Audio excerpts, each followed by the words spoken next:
La entrevista del Telematutino 11, gente importante a tratar temas importantes, nos acompaña el general retirado Soto Jiménez, ex secretario de las Fuerzas Armadas, historiador, académico, diplomático, y tenemos un verdadero plato fuerte comenzando la semana. José Miguel, buenos días. Bueno, muy buenos días. Quiero decirte, expresarte más allá de cualquier formalidad.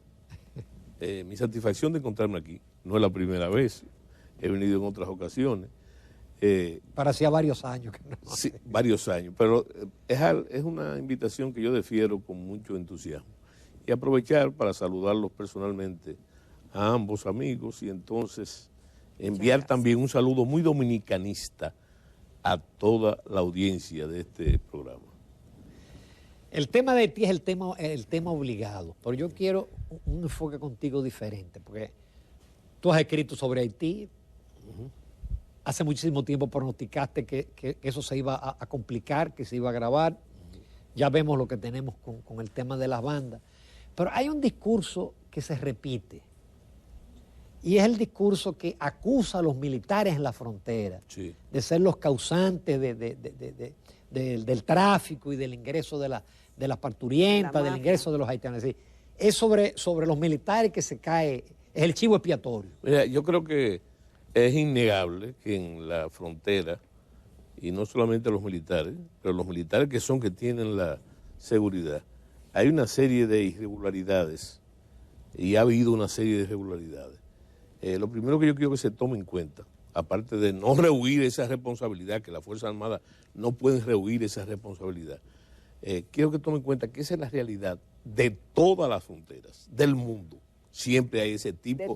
De todas, incluyendo, para usar el ejemplo típico de los Estados Unidos, que aparte de las Fuerzas Armadas, tienen una institución encargada solamente de la frontera, que es el Border Patrol, ¿verdad?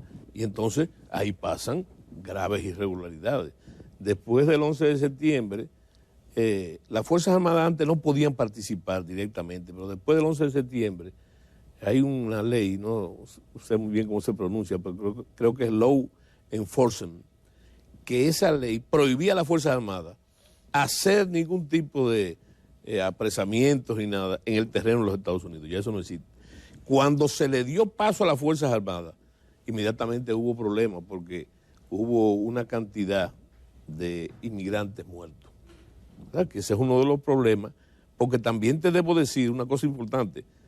Nosotros somos uno de los pocos países en el mundo que la frontera está custodiada por las Fuerzas Armadas o por el Ejército en el caso de nosotros.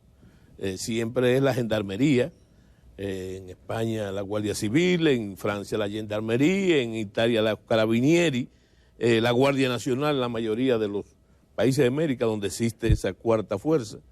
Pero nosotros... Y cuando hablo de nosotros, me estoy refiriendo a mi pasado militar, ¿verdad? Que es un ethos difícil de separar y también de defender sus posiciones, las que se pueden defender, las defendibles, ¿verdad? Y entonces, indudablemente, esa pregunta que tú me has hecho causó en el país un revuelo tremendo cuando yo era secretario de la Fuerza Armada, porque hubo un funcionario cuyo nombre yo no voy a repetir, por respeto a que está muerto, ¿verdad? Entonces, los muertos, yo pienso que hay que tener un respeto ritual. Y entonces, dijo eso mismo, del problema. Lo que pasó fue que entonces yo dije que no debí decirlo porque la Constitución de la República dice que las Fuerzas Armadas son una institución obediente, ¿verdad? Fundamentalmente obediente, y que en ningún caso pueden deliberar. Bueno, pero entonces, a él decir eso públicamente, yo cometí el desliz, vamos a llamarle así, de decirle que lo que te estoy diciendo ahora, pero con un agravante, que hay que tomar muy en cuenta, inclusive ahora. La Fuerza Armada, el Ejército tiene 100 y pico de años, o casi 200 años, custodiando lo que tiene la independencia, esa línea fronteriza, ¿verdad? En sus manos, en las manos de las Fuerzas Armadas, hay que tomar en cuenta que hay dos espacios de la frontera que no son terrestres, que son en los extremos, ¿verdad? Ha permanecido intacta la integridad territorial, ¿verdad? Pero el hecho de haber permanecido intacto ahí ha sido, a partir del ajusticiamiento de Rafael Leónidas Trujillo Molina, ha sido de manera intuitiva, vamos a llamarle así. ¿Por qué? Porque se destaca una ausencia de una política migratoria y una política fronteriza y de una política haitiana. ¿Aún en el gobierno del doctor Joaquín Balaguer? ¿O en los gobiernos? Aún en los gobiernos del doctor Joaquín Balaguer, ¿verdad? No había una política establecida. Entonces las Fuerzas Armadas actuaban por inercia, ¿verdad? Y comprobable, porque uno iba, por ejemplo, me tocó a mí, como oficial superior, llegar a un puesto, una inspección, en un destacamento de la frontera, y tú le preguntabas, ¿cuál es su misión aquí? Y él decía, cuidar a la patria. Y usted le preguntaba, ¿y cómo usted cuida a la patria? ¿Verdad? Y simplemente él no salía porque se había perdido inclusive esa parte de la política militar fronteriza, que establece no es simplemente estar ahí, sino qué hacer para estar ahí. Bueno, entonces, yo creo que eso también, y es oportuno decirlo, yo creo que es importante de esta administración de gobierno. Esas medidas que se han tomado y las que yo he dicho que yo apoyo. Ahora, general, lo que pregunta Ramón, el Sí. tema de que este estado de situación, de que vienen muchas parturientas, Sí. en complicidad, obviamente, con alguien en la frontera, Sí, sí. y quienes custodian la frontera son esos efectivos. Sí. Entonces, y también el trasiego de mercancías a veces Sí, ilegales, el trasiego de indocumentados, Armas. obviamente, armas, Narcotráfico. obviamente que quienes están ahí, Sí. es decir, tenemos que corregir un poco eso. No, solamente un poco no, castigar, un poco no. y desarticular Un poco no. esas Eso hay que corregirlo. Exacto. Hay que corregirlo. Ahora, yo lo que te estoy diciendo, y te reitero, que eso no es simplemente una culpa del establecimiento militar que está ahí. No. Hay otros culpables. Claro. Hay otros culpables. Y el principal, y a mí me gusta ver las cosas siempre de arriba, y el principal es la ausencia de la política que yo te estoy diciendo. Porque si el soldado, mira, hay una cosa que a mí me preocupa permanentemente, y es a nivel de la opinión pública. ¿Qué me preocupa a mí? Que reniegan de los postulados mismos de la democracia. Digo, por razones obvias. Y eso aplica en todo. Y yo lo repito, los militares no trazan la política. Los militares son un instrumento de ella. ¿Me explico lo que te estoy diciendo? Por supuesto. Son un instrumento de ella. Entonces, ¿cuándo no es así? En las dictaduras. En las dictaduras los militares sí infieren directamente en la política. Pero en la democracia no. Entonces, tú no. O sea, la gente le atribuye a las Fuerzas Armadas. ¿Y por qué la Guardia no hace esto? ¿Y por qué lo bueno? Pero es que se necesita una motivación del poder político, y por eso, cuando tú me interrumpiste, yo decía que yo apoyo las medidas, que se entienda, las medidas que se han tomado con respecto a esta situación crítica, yo las apoyo, ¿verdad? Y no solamente digo que las apoyo, sino que hay que endurecerlas. Hay que endurecer. Hay que endurecer. Me voy a explicar por qué. Con los mismos resultados que ustedes en la introducción dijeron ahora. Y hay que endurecerla porque hay una tendencia real de querer solucionar el tema de Haití con el tema en base a la República Dominicana, ¿verdad? Y entonces lo que está pasando ahora es que Haití, por mucho tiempo, cuando tenía un Estado, más allá del Estado fachada, cuando tenía ese Estado, entonces utilizaba con mucho éxito, por mucho tiempo, lo que yo llamo la estrategia de la lástima. La estrategia de la lástima, ¿verdad? Pero ellos mismos se han encargado de romper la estrategia de la lástima, ¿verdad? Entonces, ya hay una intención yugulada, porque no es del Estado, sino de grupos qué sé yo, que no se ven, entonces de ya no tener esa actitud de lástima, sino una actitud punitiva, que han tratado ahora, en este momento, por eso quiero aclarártelo, de dar para atrás. Mira la actitud del canciller, que yo digo que no es canciller de nada, porque no es canciller de un Estado, ¿verdad? Ese canciller, según han dicho el propio primer ministro, que ellos, cuando un Estado no tiene el control del territorio, ¿verdad?, no tiene el control de la población, no tiene el monopolio legal de la violencia, que son las Fuerzas Armadas, lo que ustedes le llaman aparato de sanción, ¿verdad? Cuando no existe eso, entonces el Estado simplemente no existe. Entonces, a qué yo me quiero referir, ¿verdad? Porque se deja en la nebulosa, ¿verdad? Soto está diciendo que esas medidas que se están tomando son las apropiadas. Mira, yo pienso que la inteligencia, entiéndase, la inteligencia militar, estratégica, vamos a quitar lo militar, del presidente es buena. Porque él va hace un tiempo a las Naciones Unidas y hace un pedimento a la comunidad internacional de lo que está pasando hoy, ahora mismo. Y hoy creo, o ayer la reitera, demanda que la comunidad internacional le ponga intenciones. Pero mientras tanto, las medidas que él ha tomado están comenzando a tener resultados. Están comenzando. ¿Cómo lo vemos eso? Es muy fácil. En la frontera, comenzando por la pregunta que tú hiciste, en la frontera, cuando tú refuerzas el establecimiento tradicional que hay en la frontera, ¿verdad?, que es el que hace la labor de gendarmería, ¿verdad?, aparecen esas cosas. Pero se supone que si usted lo aumenta en el número que se ha aumentado, todo eso tiene que desaparecer.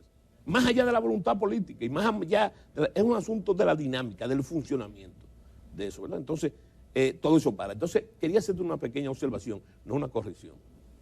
Mira, se ha hablado mucho y existen esas bandas de traer aquí mujeres a dar a luz. Eso es indiscutible, ¿verdad? Ahí hay, no solamente, ahí hay un negocio. De parturientas. De parturientas. Y no solamente de parturientas, porque eso es otra cosa. Se ha cegado el asunto de la parturienta. Hay muchos enfermos haitianos de SIDA, de otras miles de patologías. Sin embargo, que también le están quitando a las dominicanas o al dominicano, le están quitando su posición, ¿verdad? Pero hay un detalle que nadie repara. Ok, se están trayendo. Eso.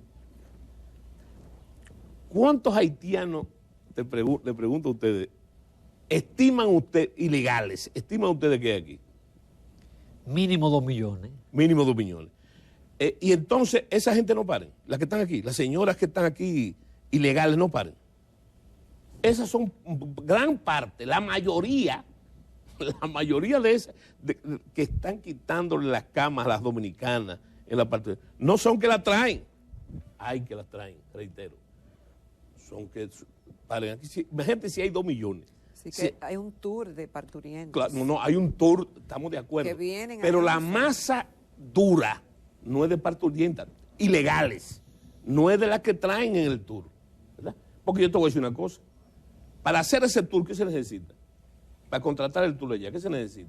Dinero, ¿verdad? Entonces, es un segmento de esa población, pero la parte dura de las parturientas es aquí. Por eso es que yo te reitero de nuevo, lo he dicho muchas veces, cuando yo digo de endurecer ¿qué? Porque estamos hablando no solamente de reforzar la frontera, es que esta es la frontera nuestra ahora, y hay que entenderla, es una frontera multidimensional, porque la frontera también, esa misma frontera que está ahí, de 388 kilómetros, ¿tú crees que no pasa por el registro civil? ¿Tú crees que no pasa por el sistema de salud, por los hospitales? ¿Tú crees que no pasa por el sistema de educación? ¿Tú crees que no pasa por las parcelas de la agricultura? ¿Tú crees que no pasa por las parcelas del turismo? ¿Y por qué es una frontera también? Porque son ciudadanos ilegales, son ilegales o indocumentados, como tú quieras llamarle, que le están quitando al dominicano los frutos de una democracia que bien o mal, ¿verdad?, le tiene que retribuir al dominicano no solamente sus impuestos, sino los servicios. Ese es el fruto de la democracia. Por eso, ¿quién tú crees que está más amenazado con la migración ilegal haitiana? ¿Tú crees que son los ricos? ¿O es la clase media alta? ¿O es la clase media en general? Es el 70% de la población, la deprimida, la pobre, la que necesita de esos servicios. ¿Tú me entiendes? Entonces, alguien me ha dicho a mí, pero ven acá, a usted no le da lástima, no le da pena el problema de las parturientas haitianas.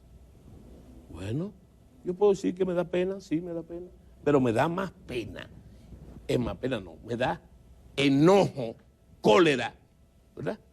Que las dominicanas no tengan cama para parir, ¿verdad? Según los números oficiales. General, pero hablando de la seguridad en la frontera, porque Sí. a mí no me cabe todavía cómo alimentar a 12.000 efectivos, dónde dormir, el aprovisionamiento Sí. de combustible. Sí, Es sí, decir, sí. me lucen números como muy grandes. Sí, no, y yo creo que no solamente son grandes, y no son nuevos, porque regularmente en la frontera debe haber, de acuerdo a mi esquema anterior, regularmente, o al tradicional, 1.500 hombres, ¿verdad? Pero hay momentos de esa crisis que no es nueva, esa crisis no es nueva, es más grave que antes, pero no es nueva. A ti se te olvidó, a ustedes se les olvidó el golpe de Estado de Jean Bertrand Aristide y también lo que fue la intervención militar norteamericana en su momento, ¿verdad? Entonces produjo crisis y las Fuerzas Armadas dieron respuestas similares. Por ejemplo, yo recuerdo... Pero que 3.000 o 4.000 efectivos. No, más. 6.000 o 7.000 hombres en diferentes partes de la frontera, ¿verdad? Yo recuerdo la Fuerza de Tarea San Tomé en Dajabón y después lo que se hizo igual en el sur, pero no solamente con hombres, sino con equipos de combate. Pero fíjate un detalle interesante, lo que tú preguntabas, ¿verdad? Fíjate que cómo se distorsiona la cosa. Nunca estuvimos más cerca de una guerra formal con Haití que en el gobierno del profesor Juan Bosch. Sí. La embajada norteamericana, aparte de que estaba por detrás el caso Cantave tan mencionado, pero la embajada dominicana fue tiroteada. ¿Tú sabes cuál fue la respuesta del profesor Bosch? Movilizar todo el equipo de combate y las Fuerzas Armadas hacia la frontera para atacar a Haití, para atacarlo. Entonces, ¿qué pasó? Que el presidente Duvalier habló rápidamente, ¿verdad? Y tomó medidas para que eso se desinflara. Pero ahí, porque eso es otra cosa, cuando se habla de las Fuerzas Armadas, la Fuerza Armada, como es natural, tiene sus contrarios en la sociedad. Se habla siempre de una serie de cosas indeseables e indeseadas del pasado de las Fuerzas Armadas. Pero esas son las mismas Fuerzas Armadas de Francisco Alberto Camaño Deñó. No era otra que perteneciera a esa. Esas son las mismas Fuerzas Armadas de Fernández Domínguez. Esas son las mismas Fuerzas Armadas y también son las mismas Fuerzas Armadas de Lora, ¿verdad? Entonces, que tú puedes, en la mismo ajusticiamiento de Trujillo, no de otras Fuerzas Armadas de esas, ahí estaba no solamente el teniente Amado García, que era de las Fuerzas Armadas, estaba el general Juan Tomás Díaz, que era de las mismas Fuerzas Armadas, estaba Pedro Livio Cedeño, que fue de esas mismas fuerzas. Entonces, lo que yo te digo es que esas son las Fuerzas Armadas. Porque hay una clave que hay que tomar en cuenta en todo, ¿verdad? Hay un tratadista que a mí me gusta mucho, el autor de un libro famoso que se llama El Soldado Profesional, que se llama Morris Janowitz. Y él dice que las sociedades desarrollan una organización militar que son un reflejo de esa misma sociedad, ¿verdad? Ahora, debido al ethos de las Fuerzas Armadas, se supone que cuando tú ves una inconducta como esa que suele pasar en la frontera, ¿verdad?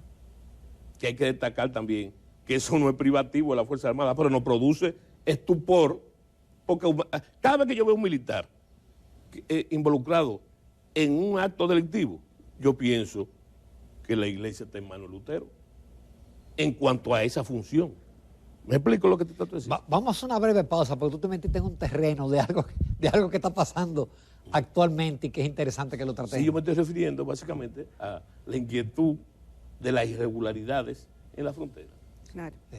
Pero hay cosas que están pasando ahora. Pero yo quiero decirte, de la frontera para cerrar el segmento, ¿verdad? Hay que tomar en cuenta una cosa, que las Fuerzas Armadas, mira, en esos actos delictivos, en todos, hay ingenieros, hay abogados, hay sociólogos, hay empresarios, economistas, hay de todo en eso, ¿verdad? Ahora, satanizar las Fuerzas Armadas, que yo te dije fuera de cámara, que es peligroso. Claro, no solamente es peligroso, sino injusto, que es peor porque la mayoría, el grueso de las Fuerzas Armadas, ¿verdad?, aún de los mandos, ¿verdad?, son gente honesta. Pero no solamente gente honesta, no contaminado con eso, sino gente pobre, humilde. Aquí no existe ni siquiera lo que existe en la mayoría de los países de América Latina. Oye lo que te voy a decir, hay gente que se va a romper la ropa cuando yo lo diga. Estas son una de las Fuerzas Armadas más democráticas de América Latina. Aquí no existen las castas militares. Aquí no existen las castas militares.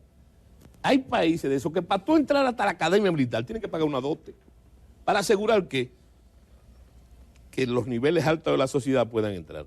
Pero en las Fuerzas Armadas Dominicanas puede decirse lo que decía Napoleón, una frase de Napoleón viejísima, que cada granadero, que cada soldado francés tenía en su mochila el bastón de mariscal.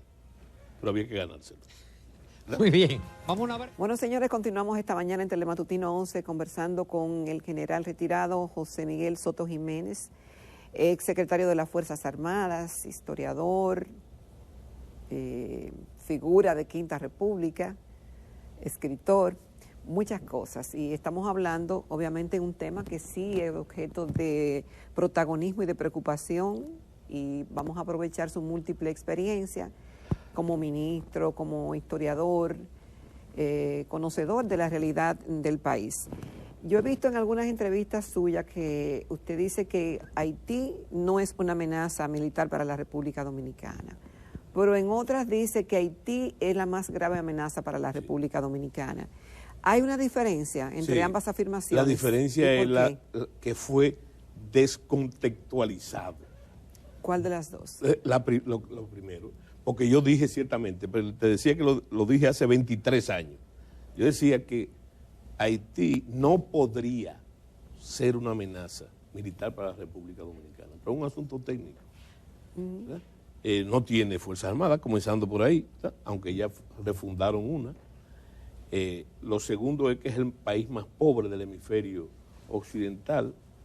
Entonces, militar, quizá ahí faltó la palabra convencional, pero a seguido de eso mismo, yo digo que es la más grave amenaza que se le ha planteado jamás al Estado Dominicano. ¿Por qué? ¿Por qué?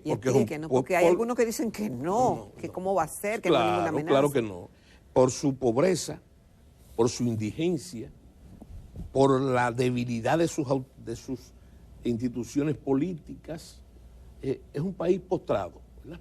Muchos sociólogos hablan de Estado fallido, hay otros que hablan de Estado desestructurado. Y hay otros que dicen que es un territorio, que ni siquiera es... Un conglomerado. Un conglomerado. Bueno, el primero que dijo eso fue José Martí, por cierto. Entonces, fíjate la antigüedad, ¿de dónde viene ese concepto? Entonces, yo te digo a ti que eso es un peligro para la República Dominicana, ese Estado de Haití. El Estado de Haití, sí, y siempre lo ha sido, porque todos los grandes problemas, convulsiones, un país que su doctrina de vida ha sido la desestabilización, siempre ha afectado históricamente a la República Dominicana, ¿verdad? Entonces, ¿cuál es la solución? La solución no es nosotros inferir en la política haitiana, ¿verdad?, y ser injerencista o tratar de monitorear la política haitiana, no es eso. Es defender la República Dominicana. Pero, ¿cómo sería interferir? ¿Diciendo lo que tienen que hacer? No. el presidente, yo creo que por eso te digo, el presidente ha hecho lo correcto. Pedirle a la comunidad internacional, que lo ha hecho siempre, ¿verdad?, que apoye a Haití, que intervenga en Haití. Óyeme, te voy a dar un dato importante, sin cometer una indiscreción, porque es una figura pública, ¿verdad?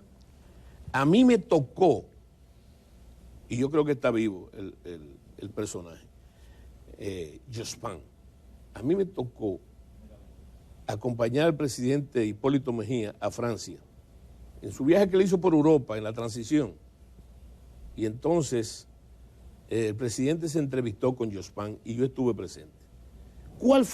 ¿Qué le dijo el presidente Hipólito Mejía a Jospin en esa oportunidad? Le dijo que él iba a tomar posesión en breve,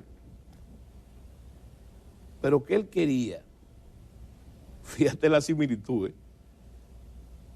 de recabar el apoyo para Haití, el apoyo de Francia para Haití, para que la República Dominicana se pudiera librar de esas cargas que tenía antes y que ahora tiene, pero mucho más grande. Y entonces el presidente Jospin le dijo que Haití era inayudable, que no había quien ayudara a Haití. Que eso era, eso fue en el 2000. Eso fue en el 2000, que eso era un barril sin fondo, ¿verdad? Entonces el presidente Mejía, con muy buen juicio y en su lenguaje, le dijo simplemente, pues mire, mientras todo el mundo opina sobre Haití, nosotros somos los únicos que compartimos geográficamente con ellos esa realidad. Nosotros somos un matrimonio geográfico sin divorcio. Y es verdad. La geografía, la geopolítica. Ahora, el problema se agravó después del 2000. No, el problema no se agravó. Mira, es que todos los gobiernos que han venido, que no han definido lo mismo que usted dijo, no ha habido una política clara. Es que hay que poner las cosas en su sitio. Cosas que están ahí. Yo tengo la tendencia ahora de andar como la Jara, con los papeles. Con el almirante La Jara. Mire, lo primero es, a ustedes se olvidó lo que fue el seminario que hicieron las Fuerzas Armadas de la frontera. ¿Ustedes se olvidó eso? Ajá. Muchos de los personajes que ahora son inclusive partes del gobierno dijeron sus ponencias ahí, pero también dijeron sus ponencias el embajador de Haití. Y se debatieron todos estos mismos problemas. Y lo que yo estoy diciendo ahora, que Haití no representa una amenaza militar, pero sí el más grave problema, y que las Fuerzas Armadas, por mandato de la ley, están en sus mandos naturales, naturalmente, tienen esa misión de defensa. ¿Sabe una cosa? Fue saludado por el periódico ese, Novelist. De Novelist. Fue saludado. Las declaraciones de ahí.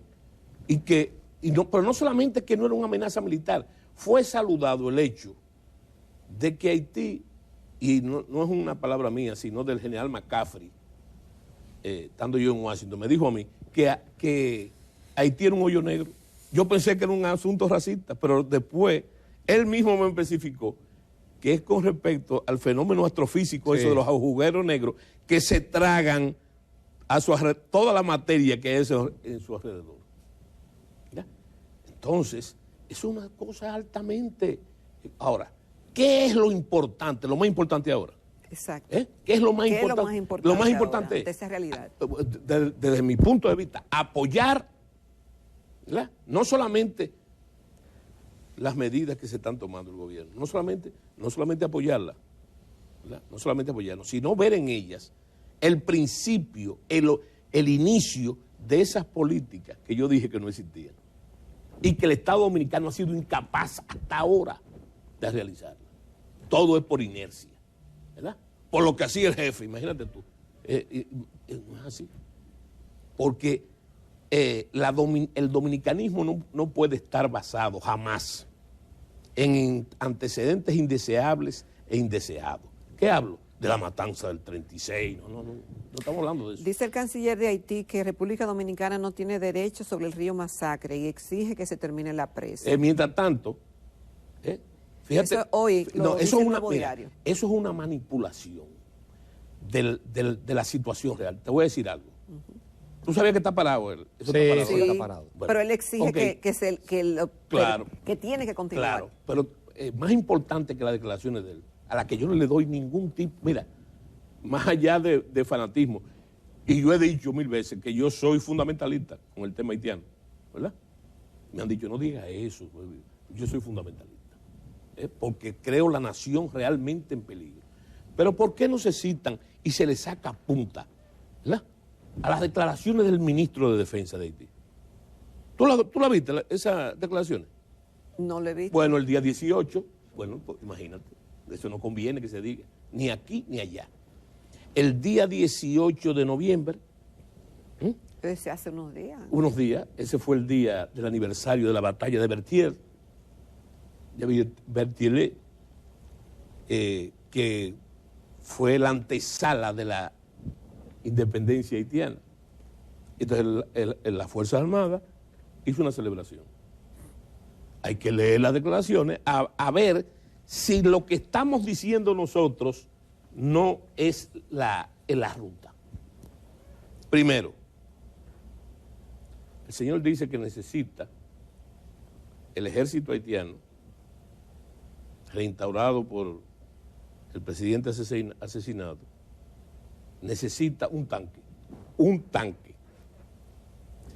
El ministro de Defensa dice que necesita una cañonera, una embarcación de cañones, ¿verdad?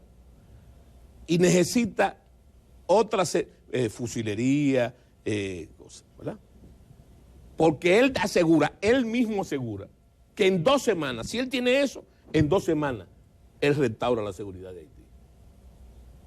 Entonces ahí viene la inteligencia. ¿Cuántos hombres tiene el ejército? ¿Cuántos hombres tiene el ejército haitiano? Al día de la fecha, menos de 500 hombres. Ay, Espérese un momento. 500 hombres, ¿verdad?, tiene el ejército. Que también aquí se confunde cuando se habla, no, la policía tiene 5.000 hombres, la policía haitiana. Una cosa es la policía y otra cosa es el ejército, ¿verdad?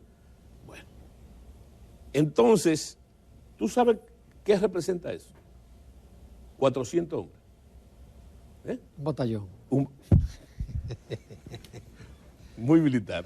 Un batallón dominicano. Pero un batallón dominicano que tiene más que eso, 400 hombres, ¿verdad?, debidamente ocupados. Tú hiciste una pregunta interesante ahorita. Y eso, y el avituallamiento. Sí, la logística, el dinero. Eso es parte de la estructura de las Fuerzas Armadas, naturalmente. En esa situación siempre se necesita un soporte, ¿verdad? Pero tiene la comida, todo lo que tú dijiste, tiene sus vías fundamentales, incluyendo... Comida, transporte, alojamiento, comunicación, Claro, salud, etc. Claro. Soto Jiménez, qué pena no tener más tiempo, porque se nos quedaron muchísimos temas. Tú vas a tener que volver pronto. Bueno, tú sabes lo que decía el presidente Hipólito Mejía, lo dijo varias veces, ¿verdad? Sí. Si me tocan, bailo. Si me invitan, vengo. Muchísimas gracias, de verdad. Nos ha dado una verdadera cátedra sobre el tema de Haití. Sí. Pero nos faltó hablar de la República Dominicana. Sí, Ese va a ser el próximo capítulo. Claro, muy bien. Nos vamos a comerciales, amables televidentes, y retornamos a la recta final.